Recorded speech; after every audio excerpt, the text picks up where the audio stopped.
이삭이 야곱에게 말하기를 내가 원하노니 내 아들아 내게 좀 가까이 오너라. 내가 과연 내 아들 에서인지 아닌지 만져보리라 하더라. 야곱이 자기 아비 이삭에게 가까이 가니 이삭이 그를 만지며 말하기를 목소리는 야곱의 목소리인데 손은 에서의 손이로다 하며 이삭이 그를 분별하지 못하더라. 이는 그의 손이 그의 형 에서의 손과 같이 털이 있기 때문이더라. 그러므로 이삭이 그를 축복하더라. 이삭이 말하기를 내가 정말 내 아들 에서냐 하니 그가 말하기를 그러하나이다 하더라. 그가 말하기를 그것을 내게로 가까이 가져오라. 내가 내 아들을 사냥한 고기를 먹고 내 혼이 너를 축복하리라 하더라. 야곱이 그를 그에게로 가까이 가져가니 그가 먹고 야곱이 포도주를 가져가니 그가 마시더라. 야곱의 아비 이삭이 그에게 말하기를 내 아들아 이제 가까이 와서 내게 입맞추라 하니 그가 가까이 와서 그에게 입맞추니 이삭이 그의 옷 냄새를 맡고 그에게 축복하며 말하기를 보라 내 아들의 냄새는 주께서 복 주셨던 들의 냄새와 같도다. 그러므로 하나님께서 그들이 이슬과 땅의 기름짐과 풍성한 곡식과 포도주를 내게 주시며 백성이 너를 섬기고 민족들은 내게 절하며 내 형제들 위에 주가 되고 내 어미의 아들들이 내게 절하며 너를 저주하는 모든 자는 저주를 받고 너를 축복하는 모든 자는 복을 받을지어다 하더라. 아멘. 저 뒤에 거 좀 눌렀어요? 예. 자, 오늘 이야기는 이런 이야기죠. 하나님께서 아브라함을 등장시켜서 우리에게 설명하고자 하는 부분이 있다면 칭의라고 말씀을 드렸고 야곱을 통해서 우리에게 전달하고자 하는 주제는 성화가 무엇인지를 설명하고자 하는 데 초점이 있다라고 처음부터 여러분들에게 말씀을 드린 적이 있죠. 누구보다도 이 사람은 성화되기 어렵겠구나라고 이렇게 관찰할 수 있는 사람은 아브라함도 이삭도 아닌 분명히 야곱이죠. 그는 마치 이런 사람과 같습니다. 자기 목적을 위해서는 어떤 수단과 방법을 가리지 않고 반드시 자기가 원하는 것을 얻어내는, 자, 세상적으로 말하면은 아주 세상적으로 그야말로 그 이름과 같이 야비하고 그 다음에 그 이름에서 등장한 것처럼 도둑놈, 사기꾼, 야비함 이런 것들이 그 야곱의 생애 속에는 너무나도 두드러지게 나타나죠. 이런 사람들은 성공에 대한 욕망이 강하고 성공을 위해서라면 무엇이든지 하지요. 그런 그가 말년에 가서 드디어 하나님의 성품을 소유하게 되었다는 것은 이건 야곱이 가지고 있는 자연적 성품이 만들어낸 것이 아닌 분명히 하나님만이 이 일을 하실 수 있다라는 것을 그 생애 속에서 이렇게 낱낱이 하나님께서 기록하면서 우리에게 말씀해 주셔서 이제 예수님을 영접하고 그리스도의 성품을 담기 위해서 하나님 앞에 목적을 두고 달려가는 우리들에게 나도 가능하겠구나라는 소망을 갖게 하죠. 그러나 이 소망을 가지고 하나님을 기대하고 우리는 지금 현재를 살아가고 있지만 분명히 이 소망이 이루어지기까지 편안하게 이 소망이 이루어지지 않는다는 것을 야곱의 인생에 하나님께서 차근차근 우리에게 설명하고 있죠. 그래서 사실 야곱의 인생은 환난과 연단, 그것이 끊임없이 연속적으로 야곱의 생애 속에 찾아오게 됩니다.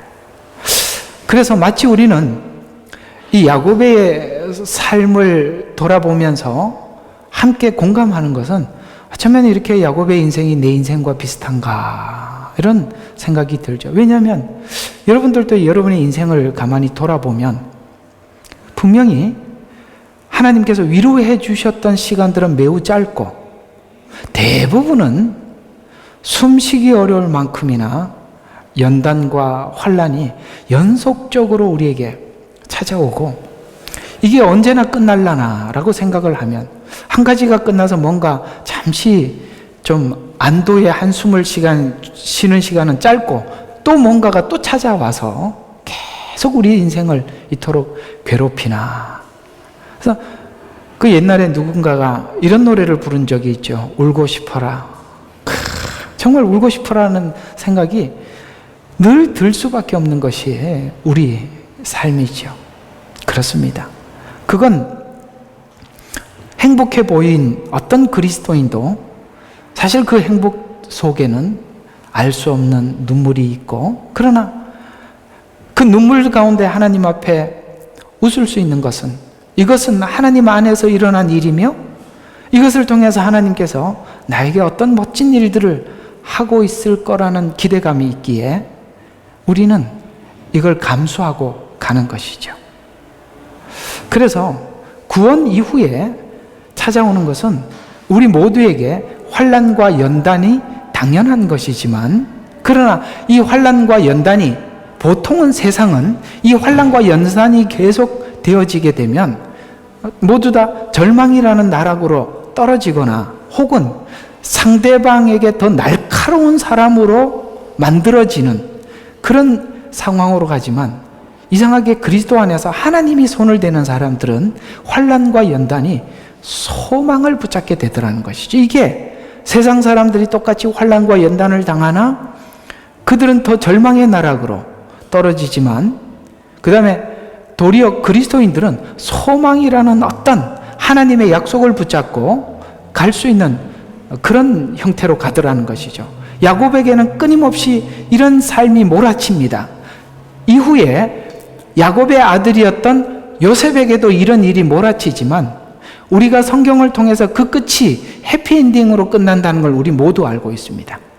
그러나 이와 같이 저와 여러분에게 하나님께서 간섭한 모든 일들이 결국에는 해피엔딩으로 끝난다는 기대감 속에 오늘 우리 하나님의 연단과 환난을 우리는 기쁘게 맞이하기 위해 오늘 하나님 앞에 말씀을 들으러 오셨고, 또 오늘 이 메시지 속에 여러분에게 이 소망을 하나님이 심어주리라 믿습니다.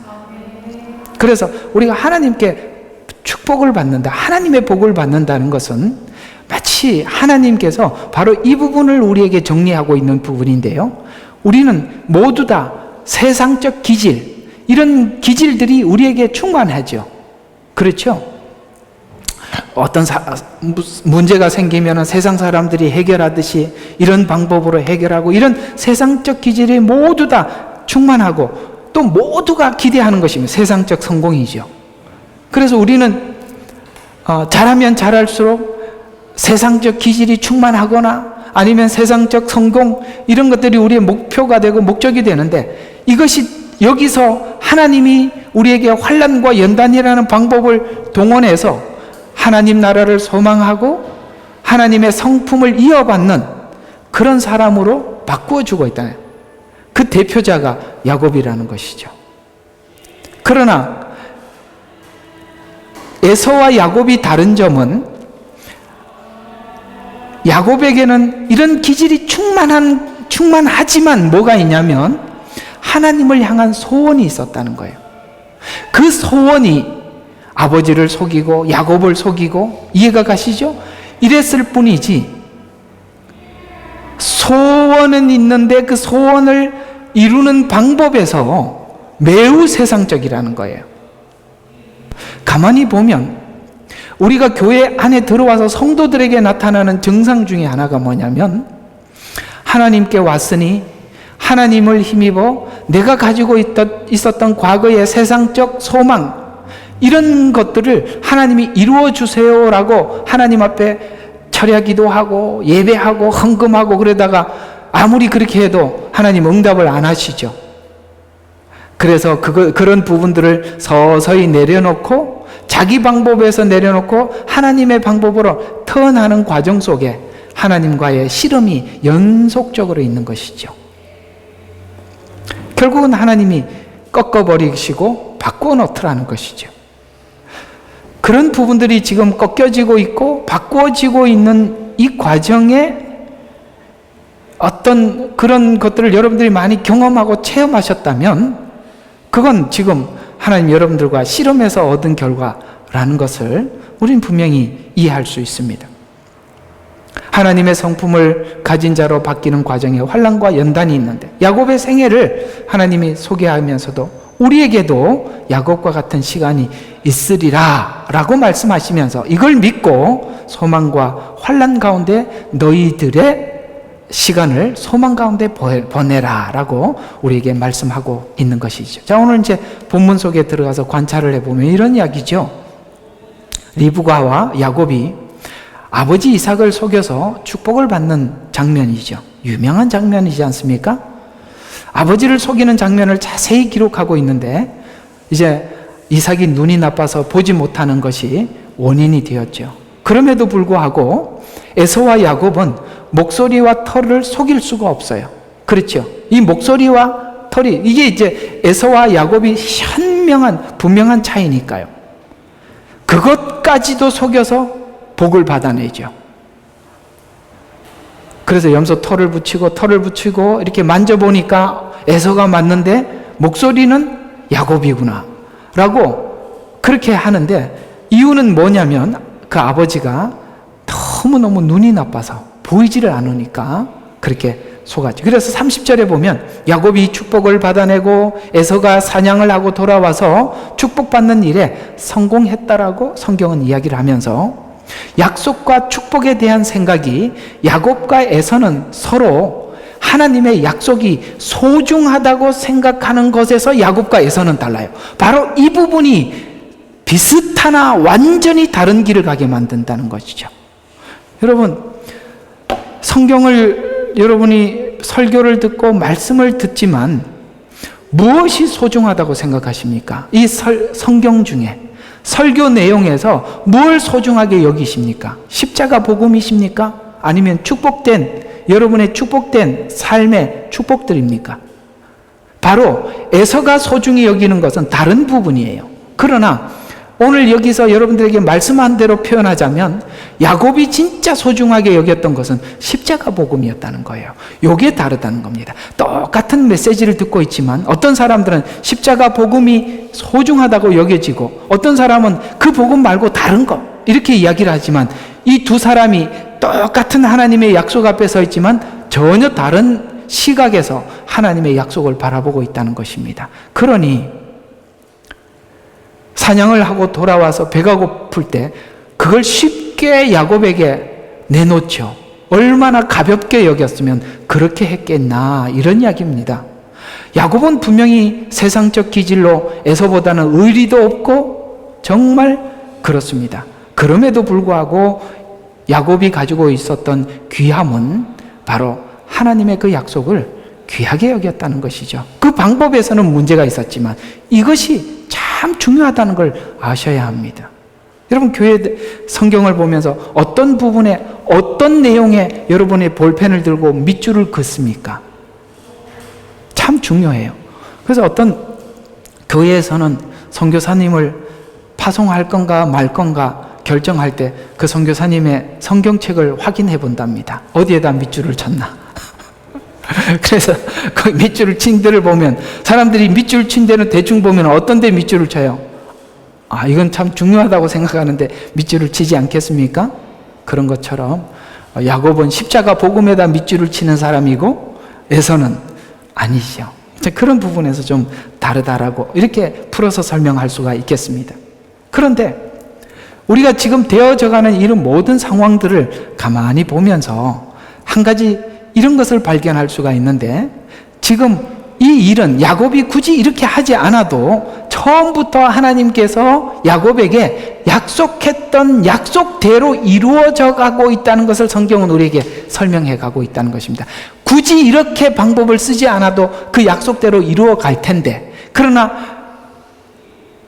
이렇게 되어서 나중에 에서가 항의할 수 없는 것은 지금 아버지를 속여서 이렇게 하고 있지만 야곱의 마음속에 내심 뭐가 있냐면 이미 앞에 에서에게 받았던 약속이 있었다는 것이죠. 이해가 가세요? 그래서 장자권을 판 과거가 있었기 때문에 야곱은 당당하게 아버지를 속이죠. 그러나 아버지도 속고 하나님 과거에 이런 적이 있지 않습니까? 라고 그런 마음을 가지고는 있지만 어쨌든 야곱이 가지고 있었던 복음에 대한 간절함, 소망 이런 것들은 우리가 여기서 볼 수 있어야 된다는 이야기입니다. 그래서 나중에 에서가 사냥하고 돌아와서 모든 상황을 다 알고 난 뒤 이삭이 깜짝 놀라죠. 그래서 이런 말을 합니다. 33절에 보면 이삭이 아주 심하게 떨며 말하기를 누구라고? 사냥한 고기를 내게 가져왔던 그는 어디 있느냐? 내가 오기 전에 내가 다 먹고 너를 위해 내가 그를 위하여 축복하였느니라. 그런즉 그가 복을 받을 것이라. 이렇게 말씀합니다. 이삭이 깜짝 놀랐던 것은 하나님께서 처음 가졌던 계획대로 이루어져 가고 있음에 놀라고 있어요. 이삭은 분명히 알고 있었을 것입니다. 하나님께서 야곱을 향한 계획을 가지고 있었다는 것. 그런데 분명히 이삭은 하나님께서 그 계획을 가지고 있었다고 생각을 했지만 그 당시 풍습은 장자가 아버지의 축복을 이어받는 자로 세워질 수밖에 없기에 그는 하나님의 어떤 계획보다는 그 당시 있었던 풍습대로 에서에게 복을 주기를 원했고 에서라고 생각을 하고 축복을 했었던 것이죠. 그런데도 이 복이 어디로 갔어요? 야곱에게 간 걸 보고 이삭 자신도 이 문제를 자기 방법대로 풀 수 없다는 것을 느끼게 되었다라는 거예요. 그래서 누구라고? 이미 누가 다 복을 받고 왔는데, 그래서 사실 이삭은 놀랐던 것이죠. 그래서 처음부터 가졌던 계획대로 이루어져 가고 있음에 놀라고 있어요. 하나님의 주권대로 되어 가고다는 이야기를 하는 것이 이야기의 핵심입니다. 기억하십시오. 모든 일들은 하나님의 주권대로 하나님께서 이끌어 가신다는 것. 결국은 우리의 자유의지가 꺾이고 하나님의 주권 안에 우리 자유의지가 편성되는, 그걸 우리 자유의지가 하나님의 주권을 받아들이는 그 자리가 하나님이 원하는 자리라는 거예요. 아멘이십니까? 우리 자유의지가 꺾이고 하나님의 주권을 내 자유의지가 기쁨으로 수용하는 것, 이게 하나님이 원하는 거예요.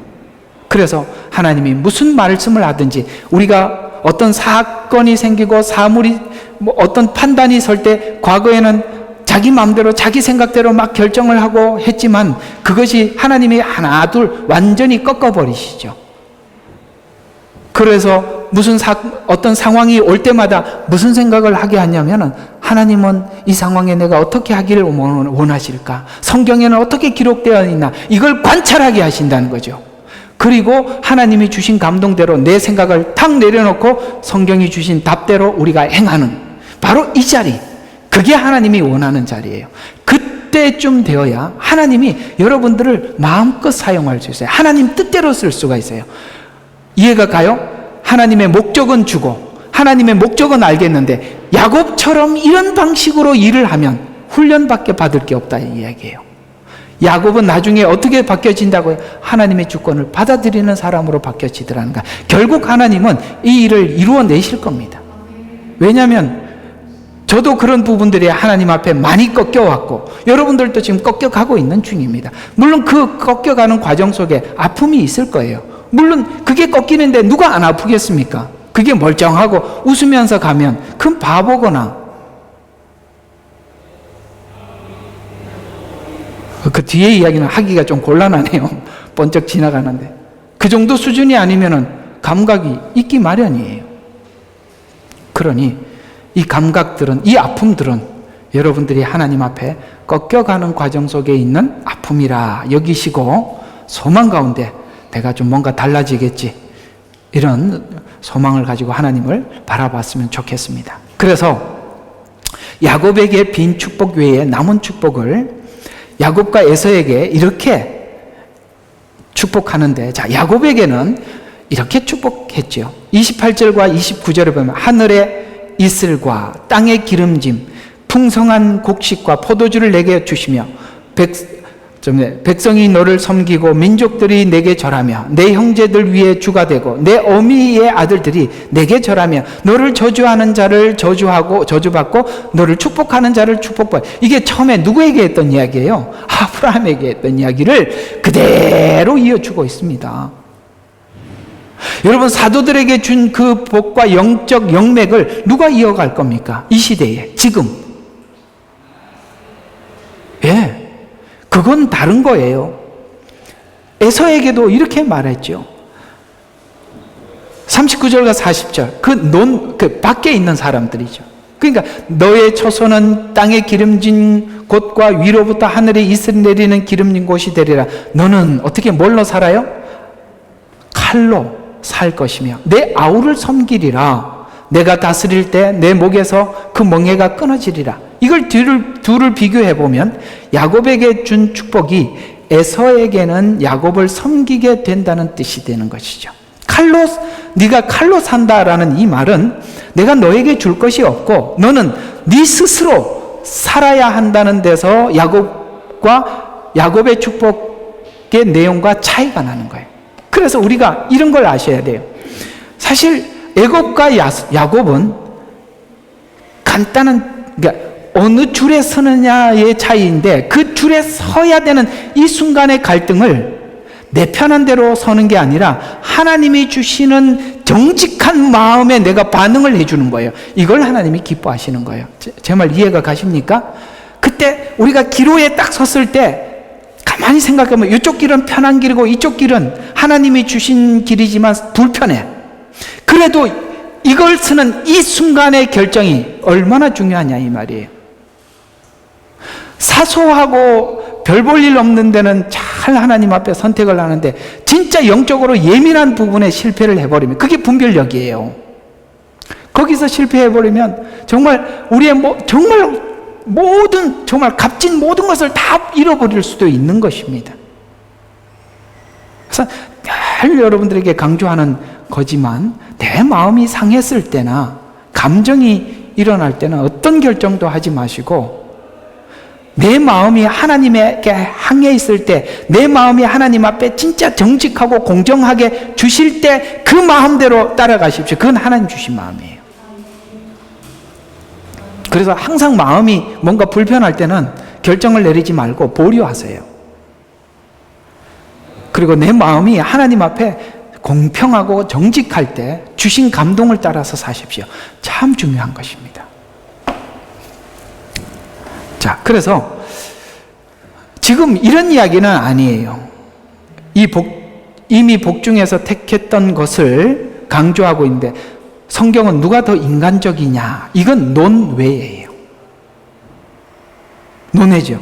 여러분, 야곱과 에서 두 사람이 있었으면 누구하고 친해지고 싶어요? 야곱인데 딱 몇 번 당하고 나면은 꼴도 보기 싫겠죠. 얼마나 이 에서가 인간적입니까? 그러나 그 속에 하나님을 사모하고 하나님 나라를 그리워하고 그걸 소중하게 여기는 것은 우리가 알 수 없는 것입니다.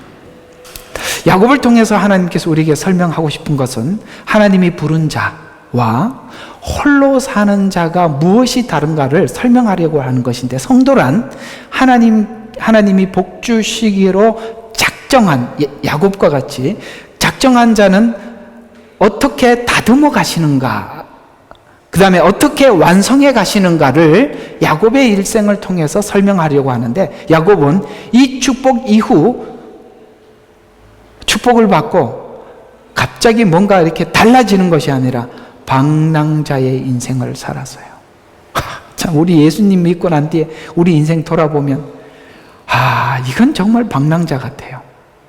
그런 인생을 살았어요. 그래서 그 마음속에 있는 야심이 없어지기까지 속고 속이고 도망가고 그런 인생을 살면서 조금씩 바뀌어가고 있죠. 그래서 누굴 속이고 또 자기가 속아서 속인 게 뭔지 알고 이해가 가죠. 희한하게 내가 가지고 있는 속이는 성품이 있으면 누군가를 통해서 아주 진하게 속임을 당하게 해서 남을 속였을 때 가졌던 그 감정이 뭔지 하나님이 느끼게 해주시는 거죠. 그러니까 이렇게 여러분들이 자기를 돌아보는 곳으로 가면 아주 빠르게 달라집니다. 아주 빠르게 달라져요. 그러니까 속인 삼촌 나쁜 놈 이렇게 계속 여기기 시작하면 야곱이 얻을 게 없어요. 그러니까 내가 어떤 아픔을 겪었을 때 내가 남에게 이렇게 했을 수 있겠구나 하고 자기를 돌아보면 엄청나게 빠른 진보를 갖게 돼요. 그걸 야곱이 자기 자신을 시인하기까지, 인정하기까지가 참 많은 시간이 걸렸다는 거예요. 그런데 성경은 왜 야곱 이야기를 이렇게 자세하게 서술했을까요? 얘들아, 야곱처럼 굳이 이렇게 다 경험하지 말고 이렇게 빨리 왜? 하나님의 목적이 이거니까 네가 스스로 치유가 되고 나면, 해결이 되고 나면 얼마나 빠르겠니? 라는 하나님의 역설적인 질문 아니겠습니까? 야곱의 인물을 소개하는 중심에는 성화의 가정을 담고 있죠. 자, 그래서 인간이 인정하고 복종하는 자리에까지 가기까지 많은 부분이 필요한데, 특별히 하나님께서는 이 인류사라는 예수 그리스도 이후에 중세사회, 근대사회를 넘어가면서 모든 인류에게 두 가지 큰 교육을 시켰어요.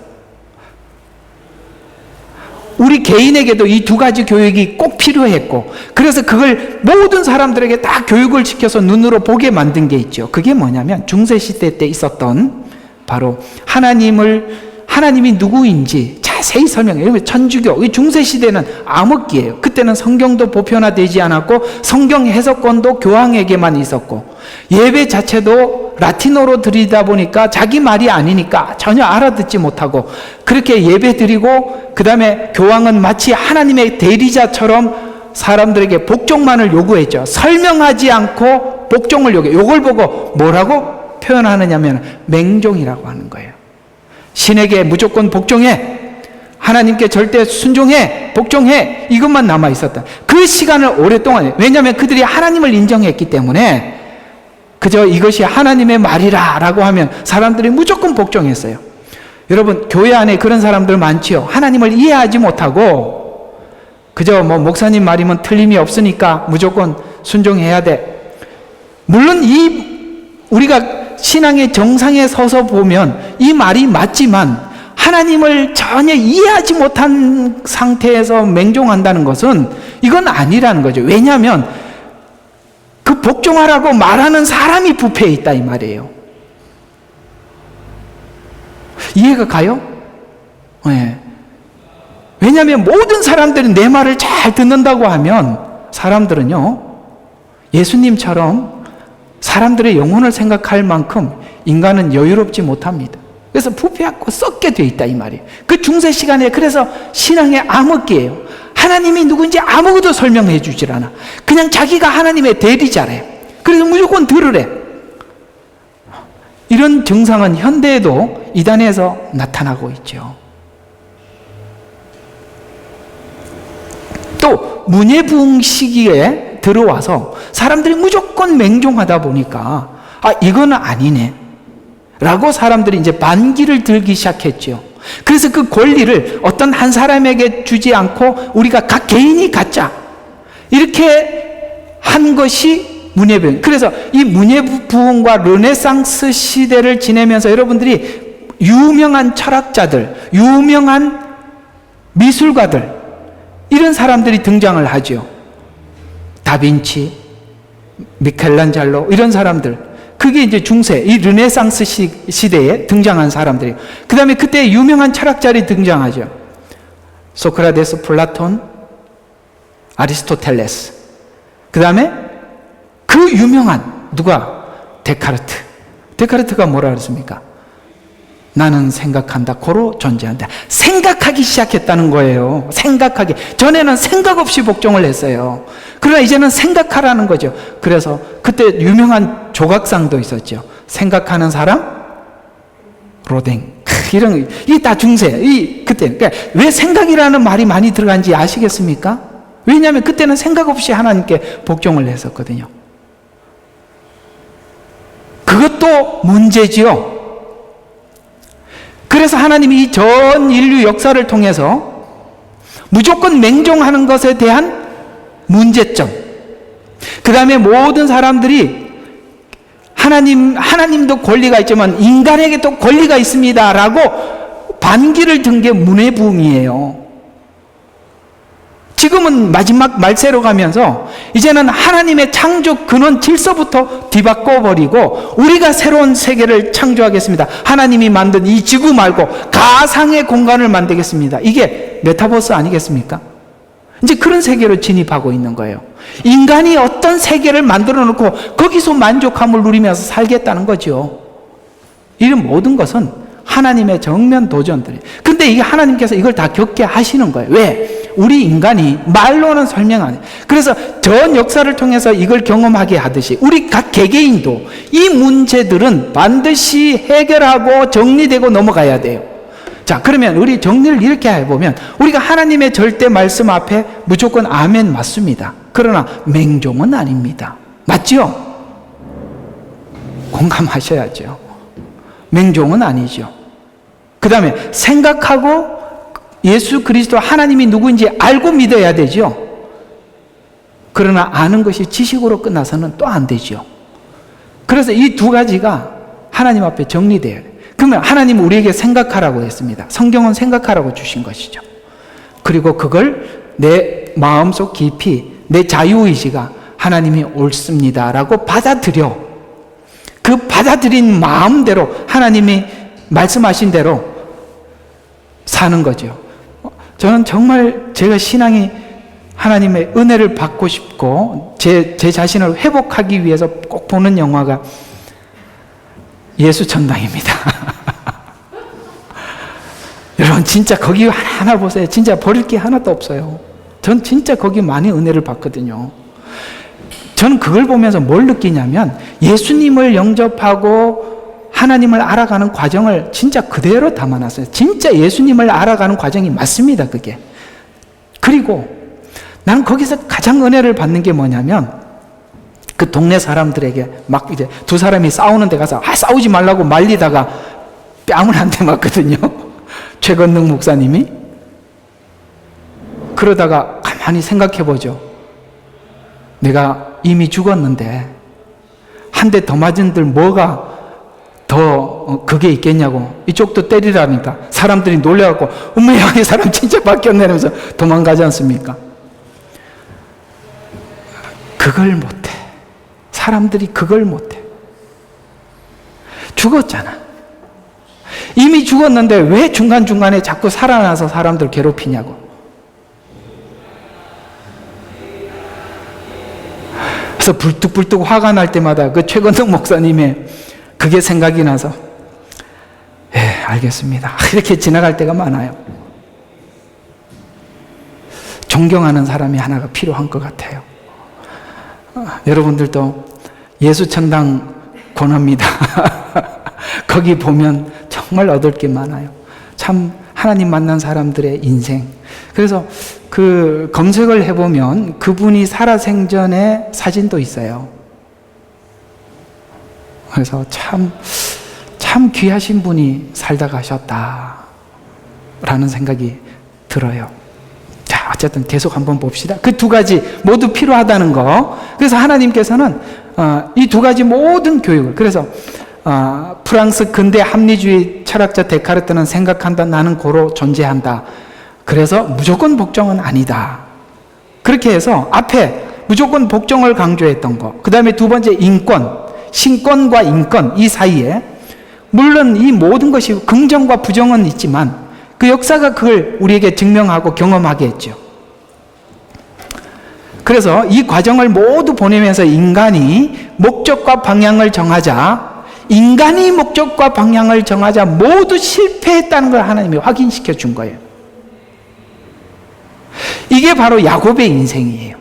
야곱은 어떤 목적을 설정을 해놓고 방법이 전부 다 자기 방법을 대입하는 겁니다. 그 자기 방법을 대입하는 것마다 하나님이 다 실패하게 하시는 거예요. 그래야 하나님께 자발적으로 순종하게 돼요. 이 자발적 순종이라는 것은 확인이 안 되면 자발적으로 순종을 해도 찝찝하죠. 이런 방법도 있는데, 이런 생각이 자꾸 날 수밖에 없는 거죠. 네, 그게 완전히 무너질 때 이게 옳구나 라는 생각이. 그래서 이런 말들을 마치 이해하는 것과 같아요. 누가 오리를 가자 그러면 십리를 동행해 주는 거, 왼뺨을 칠 때 오른뺨을 돌려대라라는 말이, 하나님 한 대 맞고 참는 것만 해도 대단한데 또 대라고, 이렇게 우리가 이제 항의하죠. 이제 우리 생각으로 한 대를 때리면 제가 한 대, 원래는 성경에 보면 성경에 보면은 이 모세의 율법에 보면 남들이 나에게 뭘 한 대로 그대로 보복하라고 이렇게 보복이 나와요. 그런데 인간에게는 보복이라는 것이 보통 1에서 1로 가지 않고 1을 하면 보통 3이나 혹은 5 이렇게 가잖아요. 그게 보복이라는 것이 똑같이 갚아주는 정도가 아니라 훨씬 더 갚아줌으로써 내가 느꼈던 아픔을 느끼게 만들어주려고 하는 게 보복 아니겠습니까? 그래서 성경에는, 모세의 율법에는 보복을 1대1로 전응하는 거예요. 인간의 그 악한 성품이 보복을 할 때는 훨씬 강하게 보복을 하니까. 그러나 너희들은 이제는 십자가에서 생명을 얻은 자로 이제는 보복을 할 필요가 없을 만큼 너희들에게 넉넉한 은혜가 있기에 왼뺨을 치면 오른뺨을 돌려대라는 말은 은혜 속 깊이 들어가지 않으면 이해할 수 없는 이야기예요. 이해가 가세요? 이런 말들을 야곱은 노년에 받아들이기 시작했다는 것에서 다르더라. 이게 성화라 이 말이에요. 받아들이게 되더라. 성화는 뭐냐면 도저히 내가 할 수 없어 보였던 하나님의 말씀을 내가 이제 수용해 들어가는 겁니다. 그건 맹종으로 될 수 있는 게 아니라 경험해야 하기 때문에 우리에게는 환난될 수밖에 없는 거예요. 그래서 인간의 부패성은 왕이나 교황이나 이스라엘의 왕들의 역사를 통해서, 왕이란 무슨 말이냐면 누구도 내 결정을 말리지 않아 내 욕심대로 내 마음대로 할 수 있는 위치에 있을 때 사람이 어떻게 변해가는가를 보여주는 거예요. 이해가 가죠? 여러분들 모든 권한이 주어졌다고 생각을 해봐요. 그때 여러분들이 내 마음대로 결정할 수 있을 때 사람들이, 성경에 보니까 왕들이 대부분 다 부패하고 썩어버리잖아요. 이런 것처럼, 이런 것을 적나라하게 우리에게 설명하는 것은 인간이 무언가를 할 때, 인간에게 모든 권리가 주어졌을 때, 에덴 동산에서 선악을, 이 과실 다 먹어라. 그러나 선악을 알게 하는 나무 이거는 실과는 먹지 마라. 그러나 이건 네 선택이야. 네 마음대로 선택할 수 있어. 라고 했을 때 인간은 누구나다 선악과를 선택할 노출에 있다는 것이죠.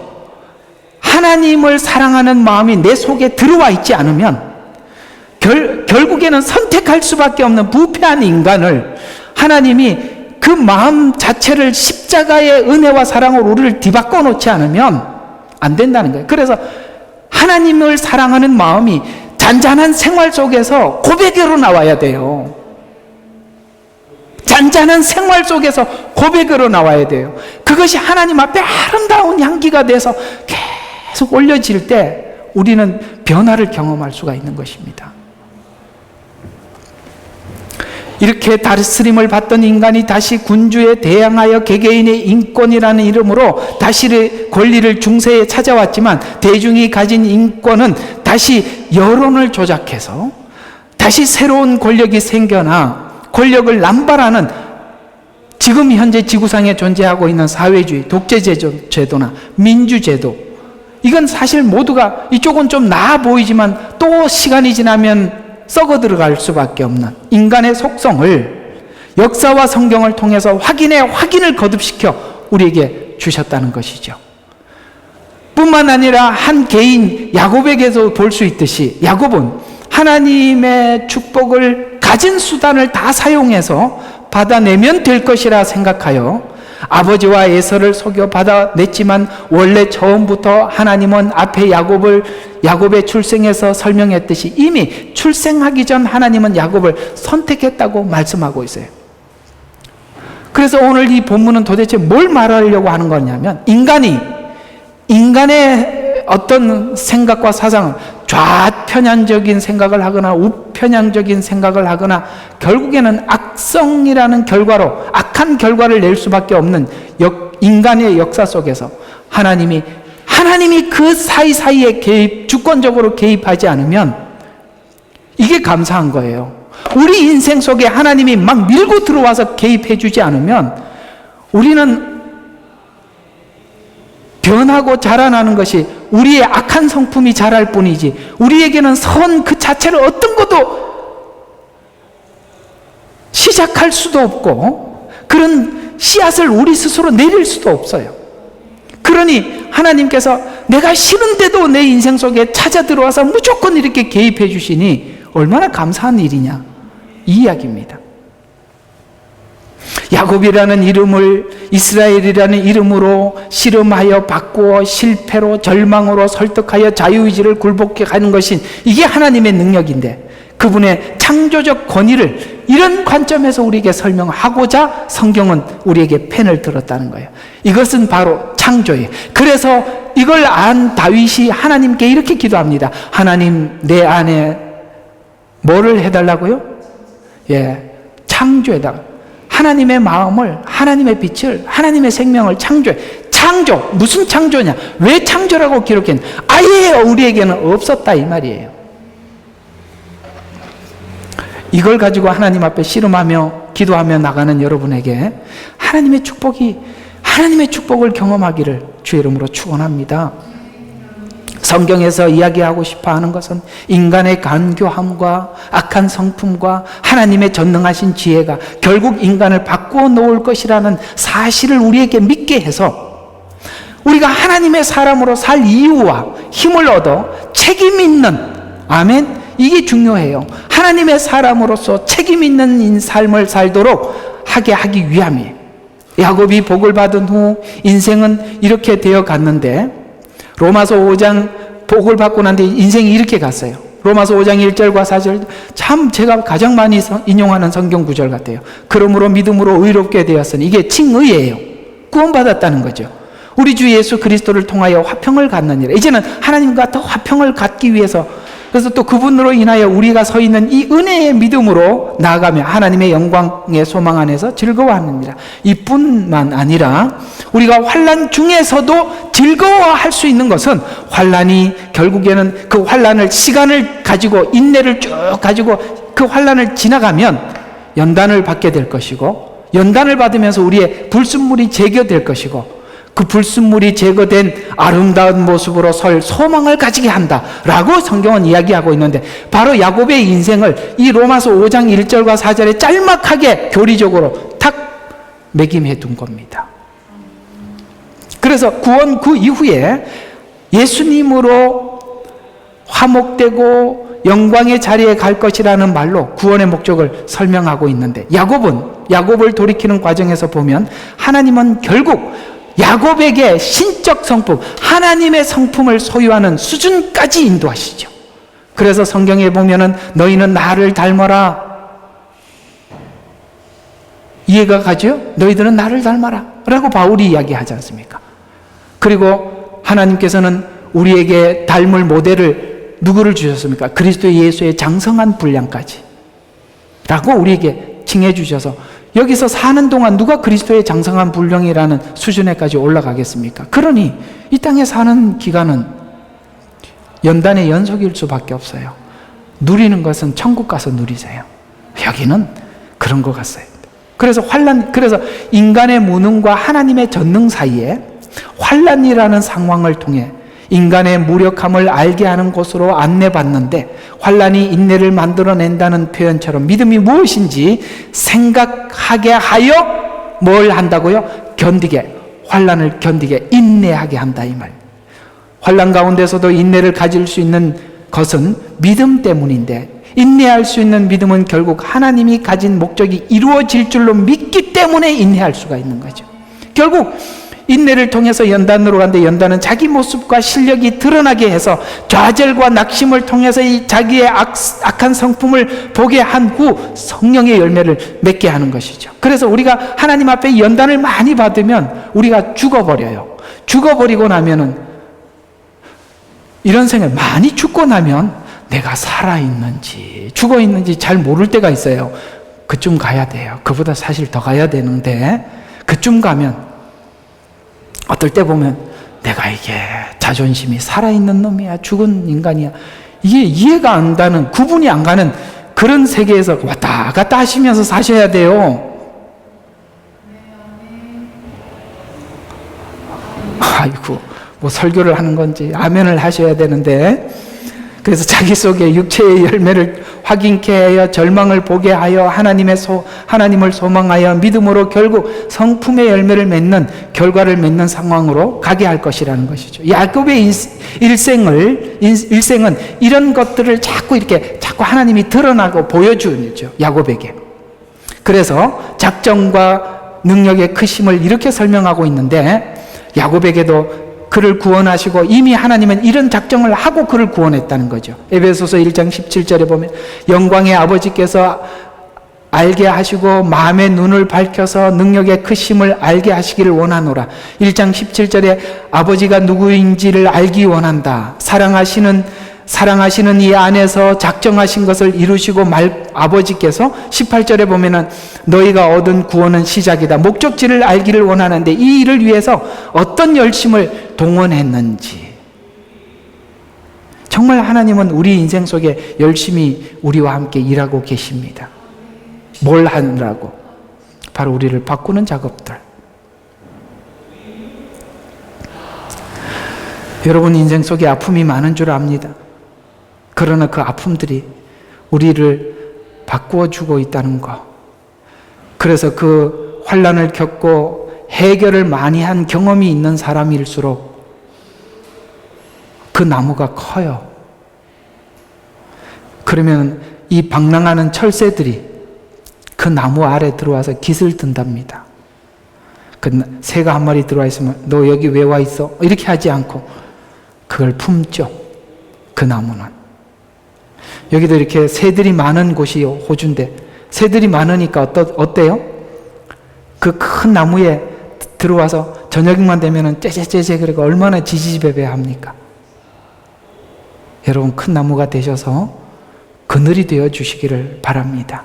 그래야 우리가 여기서 다민족 선교도 할 수 있고 하나님의 부르심에 우리가 쓰임받을 수 있어요. 이 하나님 앞에 쓰임받는 게 얼마나 귀한 건지 아십니까? 하나님 여러분들에게 천국에 가서 상급을 받을 기회를 우리 모두에게 허락하시는 거예요. 결론을 맺어 정리를 해보겠습니다. 야곱은 하나님의 약속에 호감을 가지고 축복을 소유하기를 원했습니다. 이 마음은 출생하기 전에 하나님께서 주셨던 마음이에요. 하나님이 계획한 사람, 이 소원이 있어요. 야곱과 에서는 달라요. 하나님의 축복을 보는 관점이 다르다 이 말이에요.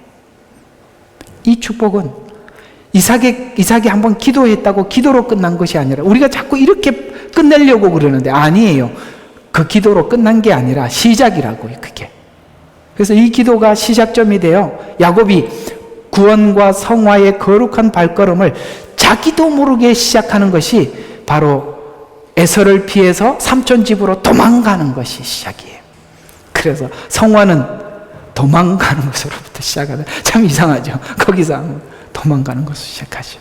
성도로 부름을 받은 인생은 이 과정을 밟아서 거룩에 이릅니다.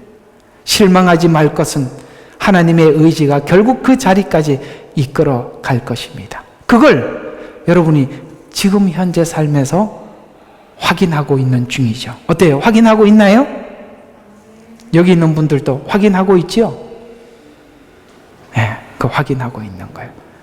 잘 승리하셔서 하나님이 원하는 자리까지 올라가기를 주의 이름으로 축원합니다. 기도하겠습니다. 아버지 하나님,